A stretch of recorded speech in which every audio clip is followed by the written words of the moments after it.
Di akhirat dia bebas. Di akhirat dia bebas ketika diadili. Zaid, mana kan kena beban 100 ontak. Betul. Lu kasih bayar saudara. Seperti lu 30 koma sekian. Berarti kan cek malaikatnya masih 2/3. Kunaon yang dicabut nyawa. Ayo Israel kan dia kan. Tampilin gue yang Israel. Emang aing teu siap aing. Cak Israel ulah kitu ih jadina teh. Sangar amat tuh. Aing kan ngaji Israel. Sembarangan.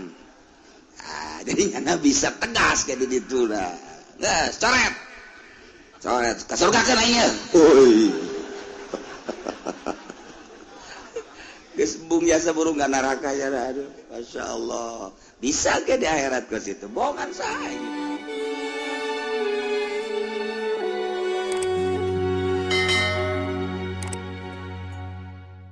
Billahi minasyaitonir rajim. Bismillahirrahmanirrahim.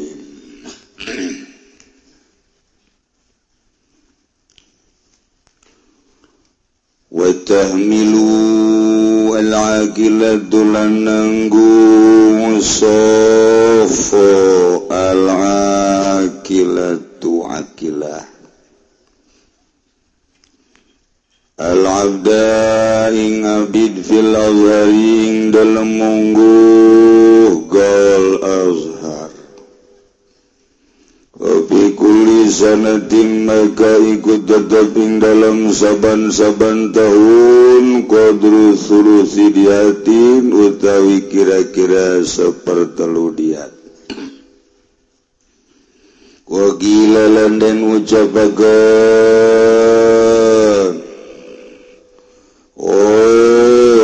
fo lafaz salasa yani ing dalam telung tahun wa mratin lan wadon sanataini rong tahun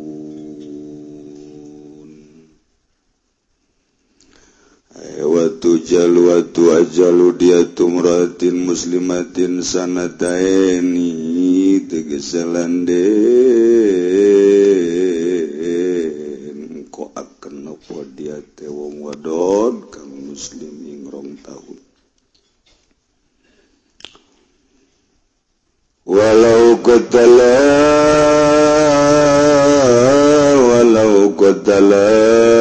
lalamun ngabunuh ya uang rajulaini ing wong lanang loro papi salasin maka den ko akan ya dia pisalasin ing dalam telung tahun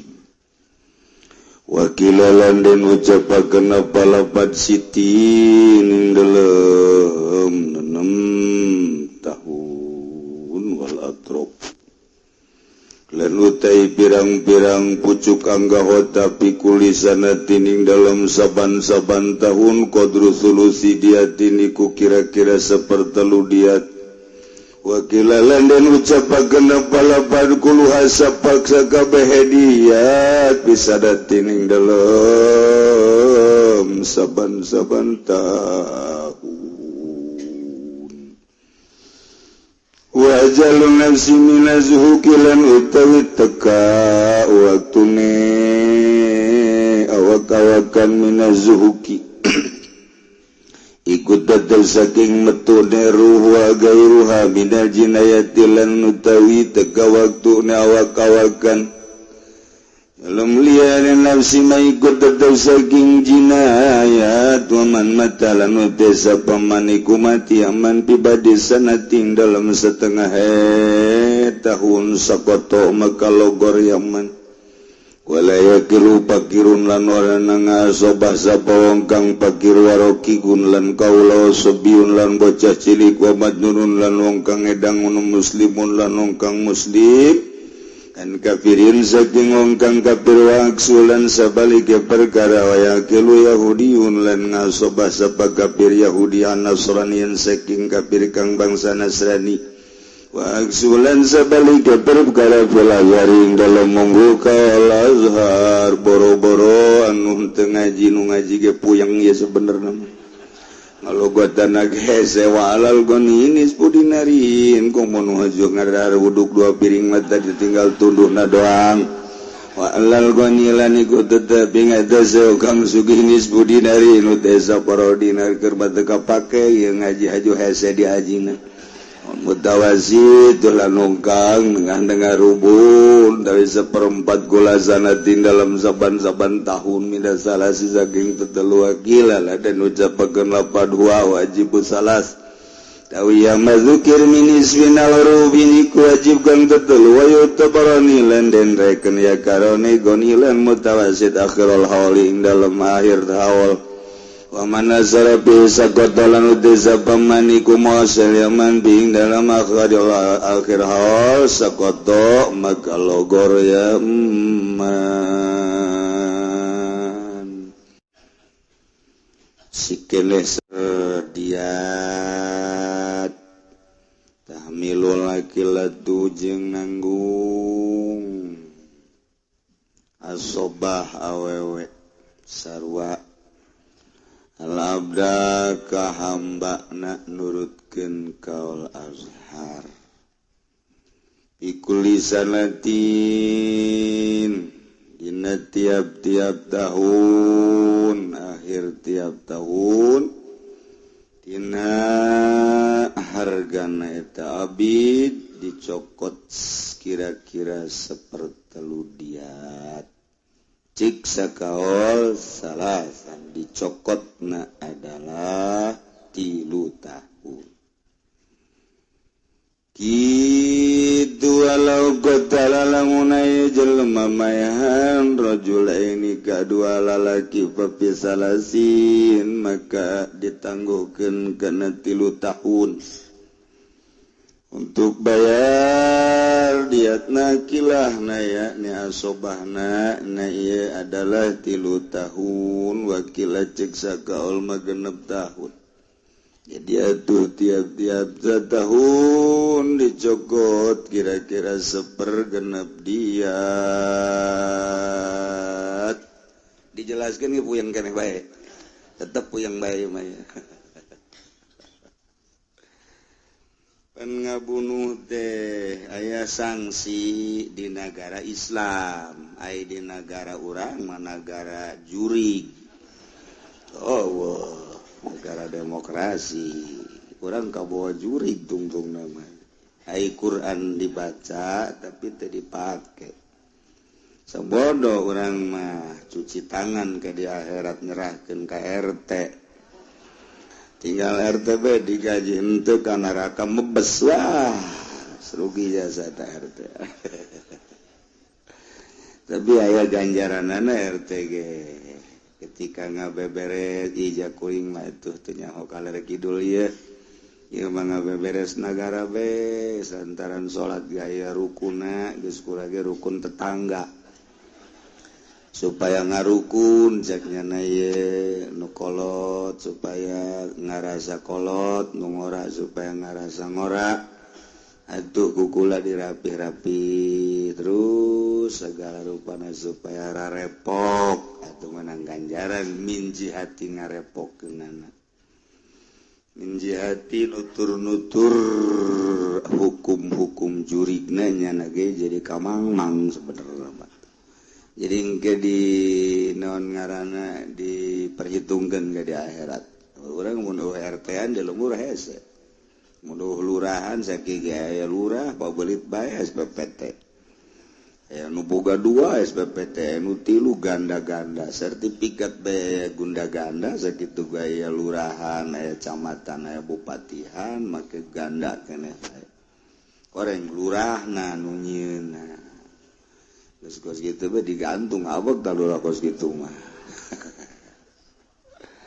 masyaallah tapi lamun niatna beberes ya bagus jadi keur carita ieu mah bab jinayat mah geus teu kapake pisan di urang sanksi-sanksi teh di urang mah menyalahi aturan Allah nu mabok lantaran ngarusak akalna sedengkeun akal di manusia hiji-hijina kamulyaan jangan bedakeun antara sapi jeung manusia teh akal pikiran ku ari dirusak ku nyana kena sanksi di negara Islam mah dipupuhan rangket 80 rangketan piceun ka Lampung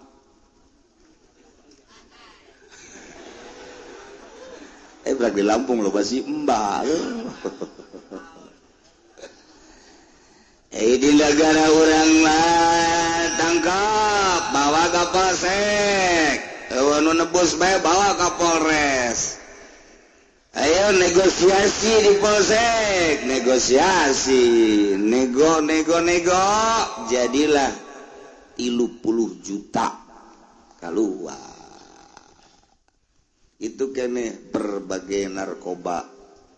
ayo nu langsung ke Polres penjara nu ngajualana polisi nu ngamankeun polisi nu nangkep ge polisi jadi serba polisi bae geus kabeh sebahagian seperti gitulah tapi sebahagian mah aya polisi ge nu rapi anu daek salat puasa negakeun keadilan sesuai jeung aturan asal aya parawan diri maksudna diaman-aman ke aya rangda diaman ke polisi eta kos gitu siapa jeung serikeun aing teh yang serikeun polisi sih sebenarnya di negara urang kos kieu betah terus nu zina kena sanksi lantaran aya aturanana kapan bersenggama jeung awewe teh kudu make perhalalan cara ngahalalkeunana make aturan akad nikah ketika zina kena sanksi lamun muson ya otomatis kudu dipaehan aman lamun dipaehan ranjam tiap nu zina muson artina muson teh nu pernah nikah kalawan pertikahan sah kemudian manehanana zina ranjam datang ka paeh eta sanksi di negara Islam aman moal aya nu zina deui walil qisasi hayatu ya ulil albab kulantaran nu zina diamankeun nyana ngarasa aman aing kamari zina teu nanaon SMS deui mulai komo ayeuna mah aduh masyaallah hese nyarita ku ari mah perzinahan di urang teh baheula mah di perkotaan ku ari perkampungan geus puguh di kontrakan geus puguh di apartemen geus puguh di hotel-hotel mah antara imah jeung imah ge perzinahan mentak sok rada sararieun besi turun azab ti Gusti Allah Subhanahu wa taala maling gitu kan maling lamun geus kenal iso potong leungeunna geus deuk-deuk pokona mah nu maling deuk rakyat atau deuk pejabat potong leungeunna maling sakali potong sapenggelangan maling 2 kali sakit 3 kali sakit 4 kali sakit atut bahasana kuduna leungeun jeung suku kabeh geus tinggal awak bae kos bonteng kuduna mah kitu ngan 4 tahun potong 2 tahun tebus 1 tahun tinggal 1 tahun dari pakai ngabaso gitulah negara Indonesia oke gara para rakyat tandungan hukuman anak jaksa hakim ayo sia aing mah yakin ke Al-Qur'an gara pae ku aing didelekeun sia kajian hukum aing ngadengekeun sebab aing rakyatna sebab aing kamari teu ka umrohkeun bongan geus sia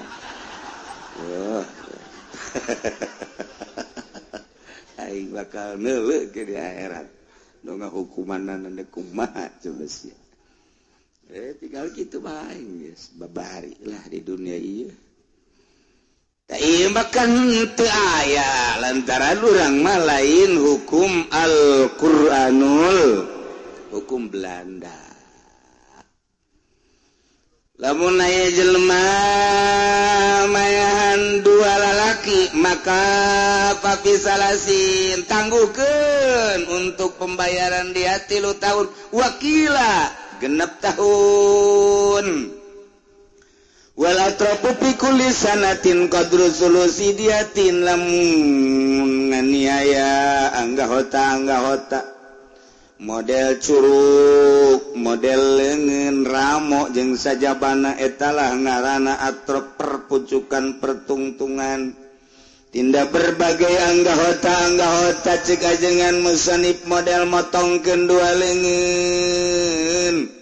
atawa sukuna ieu ditangguhkeun 3 tahun tiap tahun ukuran seperti diat gokil cek sakol mah tetep bae kuluh pisana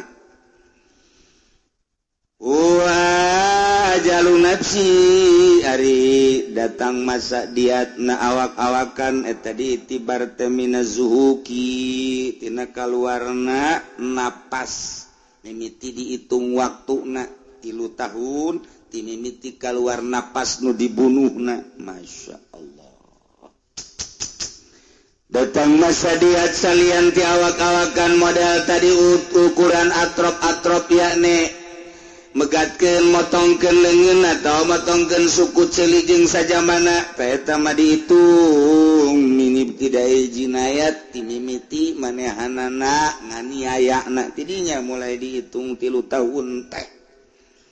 Zaid guari kena beban diat untuk pembayaran penganiayaan terhadap Umar diputus 3 tahun lamun teh mah 100 ontak bagi 3 berarti per tahun 30 seberapa 30 per 3 oh, aing mah teu kudu make kalkulator yang bener nyaon teh. Kitu we pokokna guys. Aya, ke 1 tahun deui bayar sakitu 1 tahun selesai.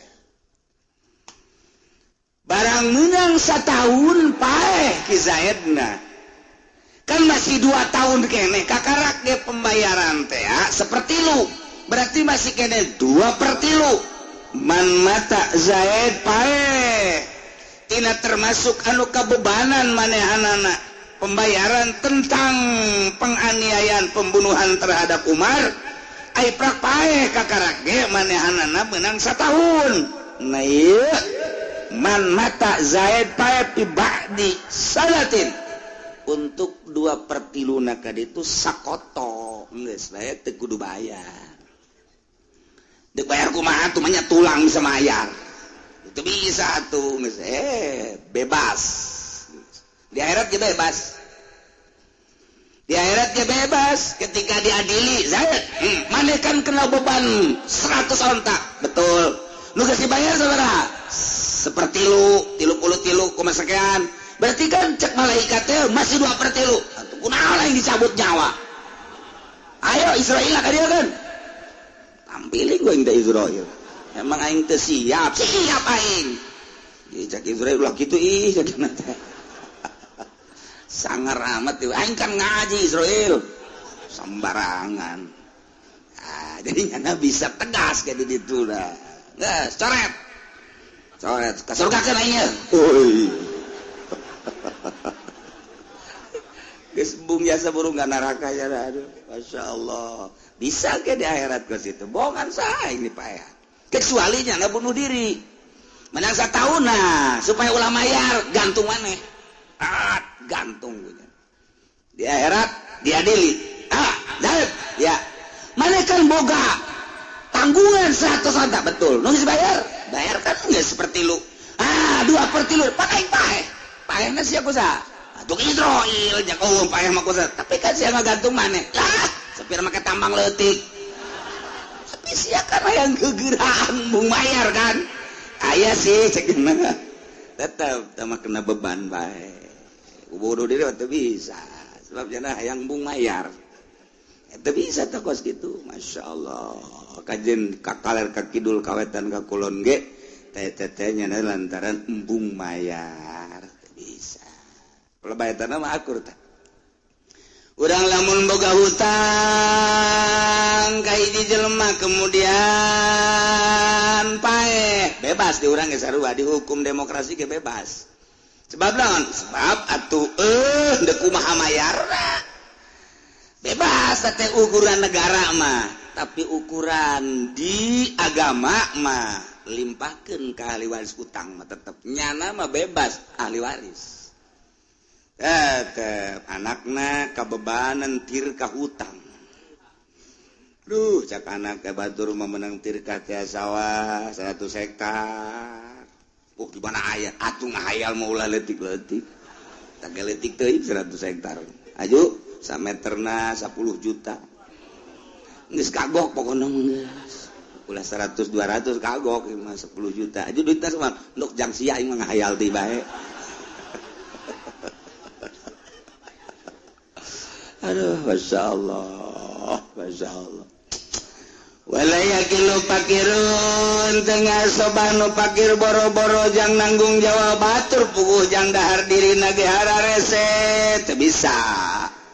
Zain ngabunuh Ki Umar kapan nu wajib mayar asobahna nah iya dulur Ki Zaid adik kakak mamang etalah termasukkan asobah mun manehanana maot Zaid nu bakal menang warisan tak eta ngaranna asobah wari asobahna pakir boro-boro jang mang mayarkeun onta atawa beban 100 onta nu dibebankeun ka Ki Zaid asobahna boro-boro bugudah harga hese tuh kaberatan lamun tema dipaksa ku hakim kita mayar ngangsongkeun awak pencet kim aing kusya coba kencringan apa tayu nu keluar los jang sia tah hakim cak hakim ulah kitu ilah tuh sia memaksa-maksa teuing aing jadi pencet ge moal keluar duit ratusan moal henteu kajenkeun menuku tadi di dahar ai geus atuh cak hakim ai kitu mah makana tolol tah hakim paksa bae warok kita manfaat hakim lamun maksa tilok manfaat tigali ujung-ujungna guering sangkilang sugih jadi fitnah hartan itu kene polisi lain hiji lain dua lamun nyana bener-bener henteu sesuai jeung aturanana hartana jeung dirina di ujung bakal kena mamalah fitnah bae loba jasa ta manggeus gos itu dibukti-buktikeun ku Gusti Allah teh. Namun memang manehanana nyokotna lain make aturan nu sesungguhna geus kena fitnah di ujung mun teu dirina hartana jeung sajaban. Wala yakilu rokikun tengah sobaroki kaula di urang mah. Sobiun budak letik boro-boro jang batur budak letik bajang nyana nage hese wa majnunun edan boro nanggung jawab batur puguh nyana nage kukuluyuran bae nu edan boro-boro nanggung batur atuh nyana nage teu puguh dumuk nu edan mah senang sorangan bae ngomong panteu nyambung jeung urang mandi tilok pan dahar di mana bae nu edan golok dibawa tinggal urang bae bingung lamun urang bingung kudu ngabingungan edan. Ini saya edan mantap keur langsung ke lumur bingung urang. Mantap keur nyana tah di negara Islam nu edan ditampung aya markasna. Aya tempatna tanggung jawab pemerintah cukup jang ka neraka henteu nyadiakeun tempat nu edan ge cukup. kan manusia eta Masya Allah muslimun teu bisa ngasob jelema musliman kafirin ti jelema kafir kitu keneh sabalikna kafir ti muslim itu emang teu ngawaris kapan Zaid ngabunuh Ki Umar ternyata Ki Zaid teh asup Kristen ketika Ki Zaid diadili dibebaninya na teh 100 onta teu bisa nanggung asobahna sebab ketika Zaid maot teu diwaris ku ahli warisna lantaran berbeda agama sabalikna Zaid muslim ngabunuh dulur-dulur nanu asobah nu kafir teu bisa nanggung jawab tapi lamun Yahudi jeung Nasrani mah aya kaitanana wa yaqilu yahudiyun an nasrani ngasobah agama bangsa Yahudi ti anu beragama Nasrani sabalikna Nasrani ka Yahudi kuari ge persekongkolan Yahudi jeung Nasrani terus bae Israel adalah Amerika kecil disebutna teh Amerika besarna ya eta Amerika persekongkolan Israel agamana Yahudi Amerika agamana Nasrani naon kebutuhan Israel supply ku Amerika kitu kene Amerika nu kudu dibantu ku Israel bantu seakan-akan eueuh jurang pemisah antara Israel jeung Amerika nyana kerjasama mana nu neuk dihancurkeun ieu nu neuk dihareup apakah Yahudi apa Nasrani terus bae datang ka kuari kajeun memang geus kitu bae ti Gusti aja ujung-ujungna mah tu kiamat ieu kiamat ke ujung-ujungna mah mantak atuh geus deuk itu sabodo nyana maju sabodo urang teu maju sabodo da emang urang anu umum maju ya da negara urang lamun hayang maju mah nu pinter ambualayah di urang mah deuk ngamajukeun listrik deuk ngamajukeun teknologi per otomotifan perkapalan dan lain sebagainya di urang sebenarnya mah loba jasa nu pinter cuman teu dibere porsi ku pemerintah naon sebab geus ngararina hirup kieu dibere satu kali tanda tangan dibere embung maju mantak hayang boga presiden teh ya nu hayang lain kos kitu hayangna nu hayang ngamajukeun bangsa eta boga karakter presiden kepala negara parlemen nu neuk ngamajukeun bangsa hese jasa di antarana lamun hayang ngamajukeun bangsa nu pinter bere beasiswa tanpa bayar kusak itu geus pohara jasa komo datang ke teu mayar mah supaya palalinter SD teu mayar SMP teu mayar terus datang ke kuliah ge teu mayar supaya palalinter eta ngaranna mencerdaskan bangsa ari mayar mah lain mencerdaskan bangsa meret bangsa itu nu sabenerna aya teh cara guruna gaji aing jadi presiden aing nu ngatur emang duit teu loba di negara aing nu ngatur aing jadi presiden ada kuasa bae jang siapa yang geus kena bareureuteun pancen aing presiden misalna aing jadi presiden kuru aing mah bakalna maldarda cak menteri nu kuari ngomong naon suruh coba saya jadi presiden ayo coba aing ngajajal ieu lah emang boga ijazah henteu aing mantap ngomong gitu ge kumoal meureun ya ijazah SD ge kemana meureun teh ijazahna kuat bodoh lah pokoknya ayo guys jadi anggap kurang SD SMP nu pinter ge kuari loba jasa di Indonesia mantap berangkat ke Jerman berangkat ke Prancis berangkat ke Amerika ke Australia itu Jerman brilian boga otak anu luar biasa nyana di Indonesia tidak tersalurkan lompatlah ke luar negeri nu di Jepang ya kuari anu tadina usul ke pemerintah tidak ditanggapi oleh pemerintah kuari ke Jepang ayam meong nyawa sia meong eta teh otak Indonesia lumayan ngerti lumayan nyaho mah ayam motor beat eta aing mah beat bae lah pokona sia geus ngabohong bahasa beat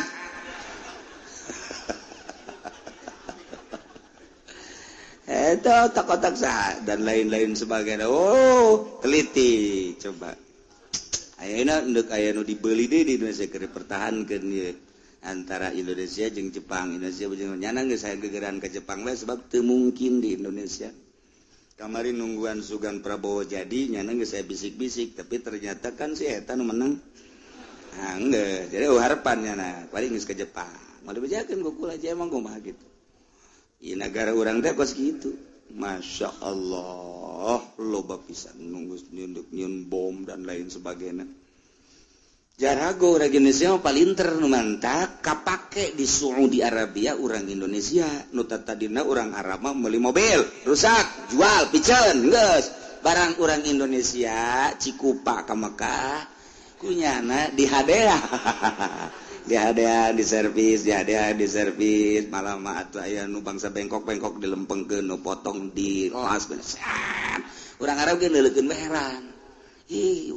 cek nya di mana ya di Cikupa ieu bari sakieu bisa cek kana diomean balalner jadi kuari teh ya teu pati marili mobil urang Arab teh ya aya bengkel urang Cikupa urang Bojong gitu sapatu ge di Talianan urang itu di Sol eta kerja sama Bojong jeung Garut loba bengkel di rada jauh di kota Mekah ada keluar perbengkelan loba mantak mobil anu tadi nama cuma 10 tahun di Bekah ku ari mah anu 15 tahun 20 tahun terus sementara di bengkelan ku orang Indonesia jarago orang Indonesia geus mana-mana jago ngabengkel jago nipu emang wah Indonesia wala sambaraga orang luar negeri ge katipu ku orang Indonesia aduh walal goni nisfu dinarin tetap kanu sugi ari saparo dinar wal mutawasit jeung kewajiban kanu pertengahan rubun 1/4 dinar kula sanatin unggal taun pisalas dina 3 taun wakila huwa wajibus salat Wayutabarani dihitung kasugihan sugih jeung sedenganana ke di akhirul hal di akhir tahun geus waman asal pisakoto di akhir tahun ketika nyana miskin logor teh grug geus bebas aslun wallahu a'lam bissawab.